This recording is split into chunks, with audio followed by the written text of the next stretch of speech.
जय श्री कृष्णा। आप सभी को आमल की एकादशी की ढेरों शुभकामनाएं। आज आप सभी भक्तजनों ने आमल की एकादशी का व्रत किया होगा। फाल्गुन मास की आमल की एकादशी की व्रत कथा आज हम यहाँ श्रवण करेंगे, जो कि आपको व्रत का पूजन करने के बाद अवश्य ही सुननी चाहिए। यह कथा जो पुराणों में वर्णित है, जो आमल की एकादशी की एकमात्र सत्यापित कथा है पुराणों के अनुसार, यही कथा आपको एकादशी के व्रत वाले दिन सुननी चाहिए। कथा आरंभ करें उससे पहले आपसे निवेदन है कि भगवान की इस परम कथा को एक बार लाइक अवश्य कीजिएगा, और आपका एक लाइक हमारे लिए भी बहुत महत्वपूर्ण होता है। तो कृपया वीडियो को लाइक कीजिएगा और अपने व्रत की सफलता के लिए तथा अपने घर में सुख शांति बनाए रखने के लिए, भगवान श्री हरि के आशीर्वाद की प्राप्ति के लिए कमेंट बॉक्स में अवश्य लिखिएगा जय श्री हरि या ओम नमः भगवते वासुदेवाय। भगवान का यह मंत्र परम कल्याणकारी है। जब भी बोला जाता है या लिखा जाता है तो उससे एक सकारात्मक ऊर्जा का प्रवाह होता है, और वह सकारात्मक ऊर्जा आपके जीवन के सभी दुखों का अंत करती है, आपके जीवन के अंधकार को समाप्त करती है और नया उजियारा लेके आती है। तो आपको अवश्य ही लिखना चाहिए जय श्री हरि या ओम नमः भगवते वासुदेवाय। आपने पूजन कर लिया होगा। आमल की एकादशी का पूजन आपको आंवले के नीचे बैठकर करना चाहिए। ऐसा वर्णन आता है कि आमल की एकादशी के दिन आंवले का पूजन तो करना ही है, लेकिन भगवान श्री हरि विष्णु का पूजन भी आंवले की छाया में बैठकर यदि किया जाए तो सर्व कल्याणकारी होता है। तो आंवले का पूजन करेंगे और भगवान श्री हरि का पूजन करेंगे। व्रत का संकल्प आप अवश्य कीजिएगा। इसका ध्यान रखिएगा कि बिना संकल्प के कभी भी आपका जो व्रत है वह पूर्ण नहीं होता है। तो स्नान आदि करके पूजन करने से पहले आपको व्रत का संकल्प करना चाहिए। संकल्प की सूक्ष्म विधि आपको यहाँ बता देते हैं, उसके बाद हम कथा आरंभ करेंगे, क्योंकि सूक्ष्म पूजा विधि तो आप सभी को ज्ञात ही होगी। संकल्प के लिए अपने सीधे हाथ में जल लीजिए। 1 रुपये का सिक्का दक्षिणा के रूप में कम से कम रखिए। 3 बार बोलिए ओम श्री विष्णु ओम श्री विष्णु ओम श्री विष्णु। अपना नाम, अपना गोत्र, जिस स्थान पर बैठकर आप संकल्प कर रहे हैं ना, वहां का मकान नंबर, क्षेत्र का नाम, शहर का नाम, फाल्गुन मासे शुक्ल पक्षे एकादश्यायाम पुण्य तिथियो आयु आरोग्यता प्राप्त्यार्थाय सुख संपत्ति प्राप्त्यार्थाय श्री विष्णु व्रत पूजन धात्रेय पूजन संकल्पम संकरिष्ये। बोलिए सौ श्री विष्णु शरणौ शरणम प्रपद्ये, और यह संकल्प भगवान के चरणों में अर्पित कर दीजिए। संकल्प करने के बाद भगवान को प्रेम पूर्वक पूजन कीजिए। धात्रेय जी का पूजन कीजिए। पहले जल के छींटे देंगे स्नान के रूप में, फिर तिलक लगाइए, वस्त्र अर्पित कीजिए। वस्त्र अर्पित करके फूलों की माला पहनाइए, पुष्प अर्पित कीजिए, धूप दिखाइए, दीप दिखाइए, नैवेद्य के रूप में भोग अर्पित कीजिए, जलाचमनी कराइए, और तदोपरांत तांबूल यदि है तो तांबूल अर्पित कीजिए और दक्षिणा अर्पित कीजिए। भगवान से प्रार्थना कीजिए और पूजन पूर्ण करके आप कथा श्रवण कीजिए। पूजा की जो विस्तृत विधि है हमने आपको विस्तृत वीडियो में बताई है। यदि आपको ज्ञात ना हो कि कैसे करनी है तो विस्तृत पूजा विधि का जो वीडियो है उसको अवश्य देख लीजिएगा। लिंक हम यहाँ डिस्क्रिप्शन बॉक्स में भी दे देंगे। तो पूजा विधि जान लीजिएगा, और उसके बाद पूजन में पूजा करने के बाद आपको कथा सुननी चाहिए। आइए अब हम कथा आरंभ करते हैं। इस एकादशी पर त्रिवेणी से लाए जल से भगवान को स्नान कराना और विशेष रूप से आंवले को सींचना या आंवले को जल अर्पण करना विशेष फलदायी बताया गया है। तो आप यदि त्रिवेणी होकर आए हैं, कुंभ होकर आए हैं, तो आपको अवश्य ही यह जल आंवले पर अर्पित करना चाहिए। आंवले की पूजा करनी चाहिए और आंवले को त्रिवेणी का यह जल अर्पित करना चाहिए। ये विशेष कल्याणकारी रहेगा। आपका कुंभ स्नान भी सफल होगा और साथ ही इस एकादशी का महान पुण्य आपको प्राप्त होगा। विधि के लिए आप विस्तृत वीडियो देख लीजिएगा, हमने उसका वीडियो भी आपके लिए अपलोड किया हुआ है। आइए अब हम कथा आरंभ करते हैं। अथ फाल्गुन मास शुक्ल पक्ष आमल की एकादशी व्रत कथा प्रारंभ। मानधाता बोले कि हे वशिष्ठ जी, यदि आपकी मुझ पर कृपा है तो किसी ऐसे व्रत की कथा कहिए जिससे कि मेरा कल्याण हो। महर्षि वशिष्ठ बोले, हे राजन, सब व्रतों में उत्तम और अंत में मोक्ष देने वाले आमल की एकादशी के व्रत का मैं वर्णन करता हूँ, आप ध्यान पूर्वक सुने। यह एकादशी परम कल्याणकारी है, आपके सभी दुखों को दूर करने वाली है। यह एकादशी फाल्गुन मास के शुक्ल पक्ष में आती है। फाल्गुन मास के शुक्ल पक्ष की जो एकादशी है उसको आमल की एकादशी कहते हैं। इस व्रत के करने से समस्त पाप नष्ट हो जाते हैं। इस व्रत का फल 1000 गौएं दान करने के फल के बराबर होता है। अर्थात जब आप 1000 गायें दान करते हैं, उनसे जितना पुण्य फल आपको प्राप्त होता है वह केवल इस एक एकादशी के व्रत को कर लेने से प्राप्त हो जाता है। महर्षि बोले कि अब मैं आपसे एक पौराणिक कथा कहता हूँ। वह कथा ध्यानपूर्वक सुनो, उसके माध्यम से आप जान पाओगे कि इस एकादशी की महिमा कितनी अधिक है। महर्षि वशिष्ठ बोले कि वैदिश नाम का एक नगर था, जिसमें ब्राह्मण, क्षत्रिय, वैश्य और शूद्र चारों वर्ण आनंद सहित रहते थे। उस नगर में सदैव वेद ध्वनि गूंजा करती थी तथा पापी, दुराचारी और नास्तिक उस नगर में कोई भी नहीं था। अर्थात सभी लोग जो उस नगर में रहते थे वो सदाचारी थे, भगवान की भक्ति किया करते थे, भगवान में आस्था रखा करते थे। उस नगर में चैत्ररथ नाम का एक चंद्रवंशी राजा राज्य करता था। वह अत्यंत ही विद्वान था और बहुत ही धर्मी था, बहुत धर्म कर्म किया करता था। उस नगर में कोई भी व्यक्ति दरिद्र नहीं था और कंजूस नहीं था, सभी दान पुण्य किया करते थे। सभी नगरवासी विष्णु भक्त थे और एकादशी का व्रत किया करते थे। एक समय की बात है कि फाल्गुन मास के शुक्ल पक्ष की आमल की एकादशी आई। उस दिन राजा, प्रजा तथा बाल व्रत सब ने हर्षपूर्वक व्रत किया। राजा अपनी प्रजा के साथ मंदिर में जाकर पूर्ण कुंभ स्थापित करके धूप, दीप, नैवेद्य, पंचरत्न आदि से धात्री अर्थात आंवले का पूजन करने लगे और इस प्रकार स्तुति करने लगे। हे धात्री, तुम ब्रह्मस्वरूप हो, तुम ब्रह्मा जी द्वारा उत्पन्न हुए हो और समस्त पापों का नाश करने वाले हो। तुमको नमस्कार है। अब तुम मेरा अर्घ्य स्वीकार करो। हे धात्रे, तुम श्री रामचंद्र जी द्वारा सम्मानित हो। मैं तुम्हारी प्रार्थना करता हूँ, अतः आप मेरे समस्त पापों को नष्ट करें और मुझे दया का आशीर्वाद प्रदान करें। उस मंदिर में सबने उस रात्रि को जागरण किया।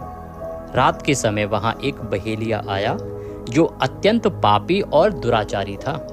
वह अपने कुटुंब का पालन जीव हिंसा करके किया करता था, अर्थात जीवों को मारकर अपने परिवार को पाला करता था, परिवार का भरण पोषण किया करता था। भूख तथा प्यास से वह अत्यंत व्याकुल था। वह बहेलिया इस जागरण को देखने के लिए मंदिर के एक कोने में बैठ गया और विष्णु भगवान तथा एकादशी महात्म्य की कथा सुनने लगा। इस प्रकार अन्य मनुष्यों की भांति उसने भी सारी रात जागकर बिता दी। भगवान की वहां पर कथा सुनी और जागरण किया तथा प्रातः काल होते ही सब लोग अपने अपने घर चले गए और बहेलिया भी अपने घर को चला गया। घर जाकर उसने भी भोजन किया। कुछ समय बीतने के पश्चात उस बहेलिये की मृत्यु हो गई। मगर उस आमल की एकादशी के व्रत तथा जागरण के प्रभाव से उस बहेलिये ने अगले जन्म में राजा विदुरथ के घर जन्म लिया और उसका नाम रखा गया वसुरथ। इस प्रकार से वह अगले जन्म में राजकुमार बना। यह एकादशी, आमल की एकादशी व्रत का ही प्रभाव था कि इतना दुराचारी होने के बाद भी उसे अगले जन्म में एक सदात्मा विदुरथ के घर पुत्र के रूप में जन्म प्राप्त हुआ। युवा होने पर वह चतुरंगिणी सेना सहित तथा धन धान्य से युक्त होकर 10,000 ग्रामों का पालन करने लगा। वह तेज में सूर्य के समान, कांति में चंद्रमा के समान, वीरता में भगवान विष्णु के समान और क्षमा में पृथ्वी के समान था। वह अत्यंत धार्मिक, सत्यवादी, कर्मवीर एवं विष्णु भक्त था। वह प्रजा का समान भाव से पालन करता था और दान देना उसका नित्य का कर्तव्य था। एक दिन की बात है कि राजा शिकार खेलने के लिए गया। देवयोग से वह मार्ग भूल गया और दिशा का ज्ञान ना रहने के कारण उसी वन में पहुंच गया जहां वह पूर्व जन्म में बहेलिये के रूप में अपने परिवार के साथ रहा करता था। इस प्रकार थक हार कर वह एक वृक्ष के नीचे लेट गया और कुछ ही समय में उसको निद्रा आ गई और वह गहरी निद्रा में चला गया। थोड़ी देर बाद पहाड़ी से बहुत सारे मलेच्छ वहां पर आ गए और राजा को अकेला देखकर मारो मारो शब्द कहते हुए उस राजा की ओर दौड़े। मलेच्छ कहने लगे कि इस दुष्ट राजा ने हमारे माता पिता पुत्र पौत्र आदि अनेक संबंधियों को मारा है तथा देश से निकाल दिया है, अतः इसको अवश्य ही मारना चाहिए, इसको आज जीवित नहीं छोड़ना चाहिए। ऐसा कहकर वे मलेच्छ उस राजा को मारने के लिए दौड़े और अनेक प्रकार के अस्त्र शस्त्र उसके ऊपर फेंकने लगे। वे अस्त्र शस्त्र प्रभु की कृपा से राजा के शरीर पर गिरते ही नष्ट हो जाते और उनका वार पुष्प के समान प्रतीत होता। उन अस्त्र शस्त्रों का राजा के शरीर पर कोई प्रभाव ही नहीं हुआ। थोड़ी देर बाद वो अस्त्र शस्त्र उन्हीं मलेच्छों के ऊपर प्रहार करने लगे, जिससे वे मूर्छित होकर गिरने लगे। उसी समय राजा के शरीर से एक दिव्य स्त्री उत्पन्न हुई। वह स्त्री अत्यंत सुंदर होते हुए भी उसकी भ्रुकुटी टेढ़ी थी, उसकी आंखें लाल थी और आंखों से लाल लाल अग्नि निकल रही थी, जिससे वह दूसरे काल के समान प्रतीत हो रही थी। वह स्त्री मलेच्छों को मारने के लिए दौड़ी और थोड़ी ही देर में उसने सब मलेच्छों को काल के गाल में पहुंचा दिया। जब राजा सोकर उठा तो उसने मलेच्छों को मरा हुआ देखा और मलेच्छों को मरा हुआ देखकर कहने लगा कि इन शत्रुओं को किसने मारा है? इस वन में मेरा कौन हितैषी है? मेरी किसने रक्षा की है? ऐसा विचार कर ही रहा था कि आकाशवाणी हुई कि हे राजा, इस संसार में विष्णु भगवान के अतिरिक्त कौन तेरी सहायता कर सकता है? इस आकाशवाणी को सुनकर राजा भगवान श्री हरि को बारंबार प्रणाम करने लगा, उनका बारंबार धन्यवाद करने लगा और कुछ ही समय में प्रभु देवयोग से उसे अपनी दिशा का आभास हुआ और वह अपने राज्य में वापस आ गया तथा बहुत लंबे समय तक सुखपूर्वक राज्य करता रहा। महर्षि वशिष्ठ कहते हैं कि हे राजन, यह आमल की एकादशी के व्रत का प्रभाव ही था कि एक जन्म में इतना पापी बहेलिया होने के बाद भी उसे दूसरे जन्म में न केवल राजा के घर जन्म मिला, वरन उस एकादशी के प्रभाव से भगवान श्रीहरि विष्णु ने शत्रुओं के बीच घिरा होने के बाद भी उसकी रक्षा की और वह सुखपूर्वक अपने राज्य को निर्वहन करता रहा।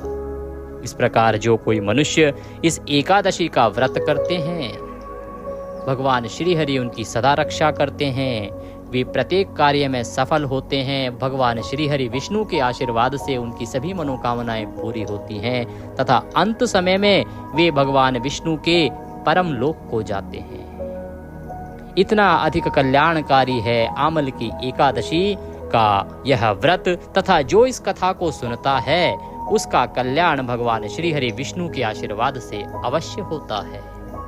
इति आमल की एकादशी व्रत कथायाम संपूर्णः। बोलिए श्री विष्णु भगवान की जय।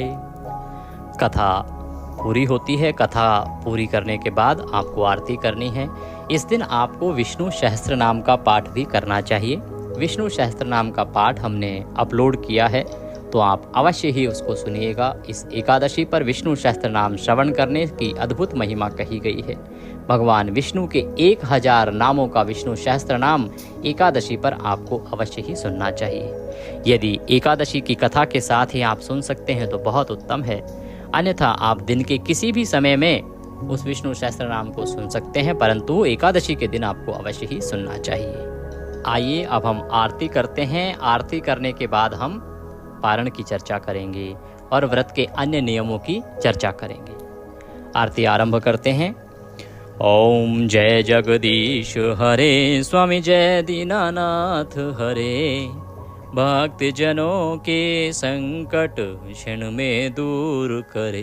ओम जय जगदीश हरे। जो धावे फल पावे, दुख बिन से मन का, स्वामी दुख बिन से मन का, सुख संपत्ति घर आवे, कष्ट मिटे तन का। ओम जय जगदीश हरे। मात पिता तुम मेरे, शरण गहूँ किसकी, स्वामी शरण गहूँ किसकी। तुम बिन और न दूजा, प्रभु बिन और न कोई, आस करूं जिसकी। ओम जय जगदीश हरे। तुम पूर्ण परमात्मा, तुम अंतर्यामी, स्वामी तुम अंतर्यामी। पार ब्रह्म परमेश्वर, जगत पिता जगदीश्वर, तुम सबके स्वामी। ओम जय जगदीश हरे। तुम करुणा के सागर, तुम पालन करता, स्वामी तुम पालन करता। मैं मूरख कल कामी, मैं सेवक तुम स्वामी, कृपा करो भरता।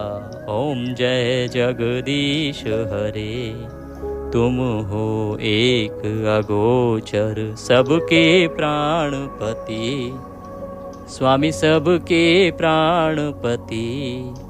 किस विध मिलूं दया में, कैसे आऊं शरण में, तुमको मैं कुमति।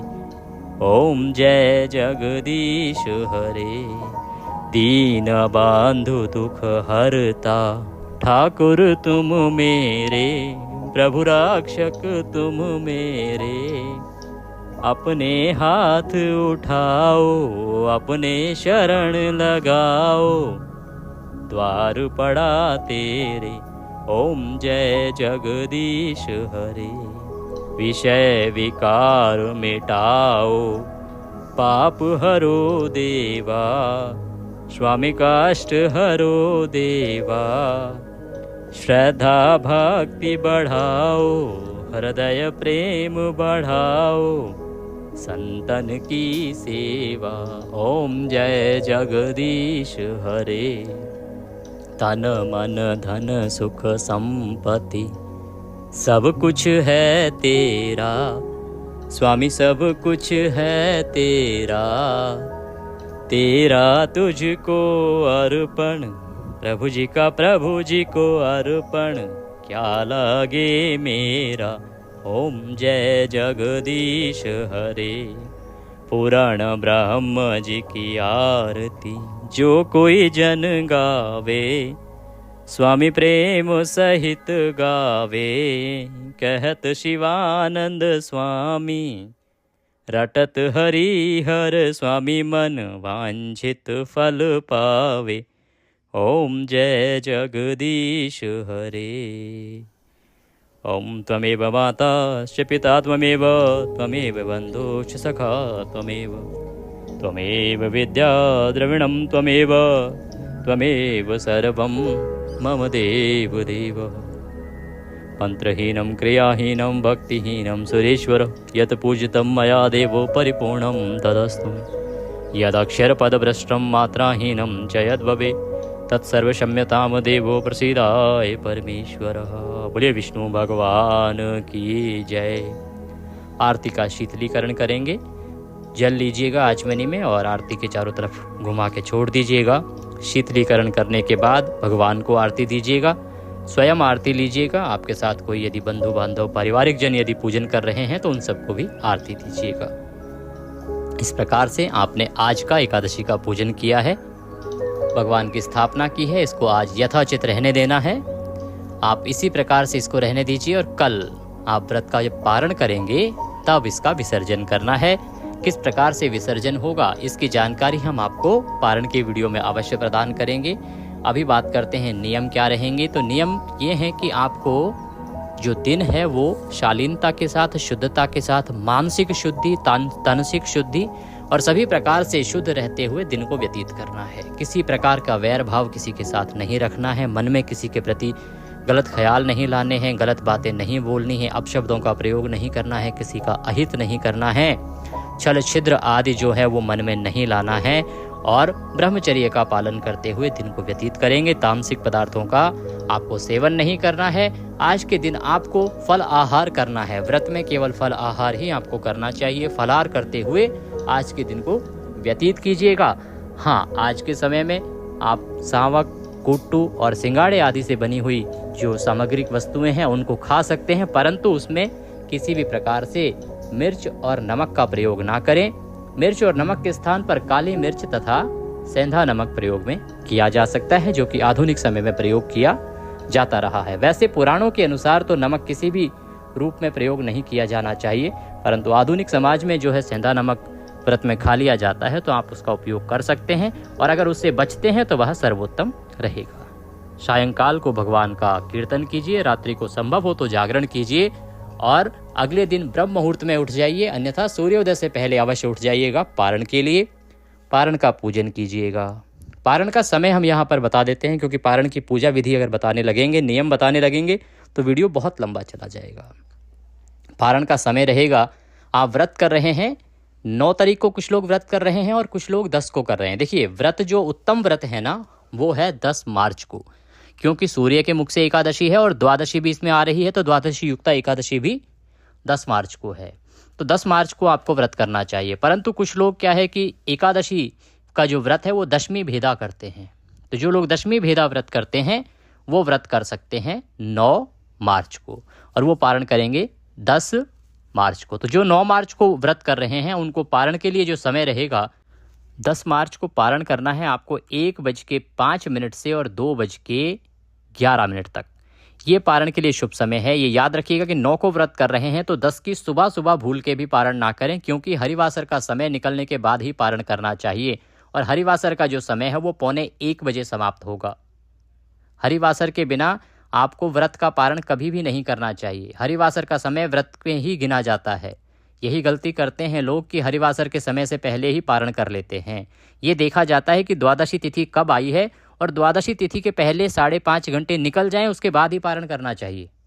ये प्रमुख नियम है जिसको मानना चाहिए। इसीलिए हम कई बार कहते हैं कि सुबह सुबह पारण नहीं करना है, क्योंकि इस दिन द्वादशी सुबह सुबह आ रही है और पारण का समय आरंभ होगा 1:10 के आसपास से और 2:11 तक आप पारण कर लीजिएगा। ये उत्तम रहेगा। यदि आप 10 को व्रत कर रहे हैं तो द्वादशी युक्ता उत्तम व्रत है 10 को। 11 को आप पारण करेंगे सुबह 6:35 से और 8:13 तक। जानकारी यदि थोड़ी सी भी अच्छी लगी हो तो कृपया वीडियो को लाइक अवश्य कर दीजिएगा। चैनल पर नए हैं तो सब्सक्राइब करते जाइएगा। भगवान सब पर कृपा करें। जय श्री कृष्ण।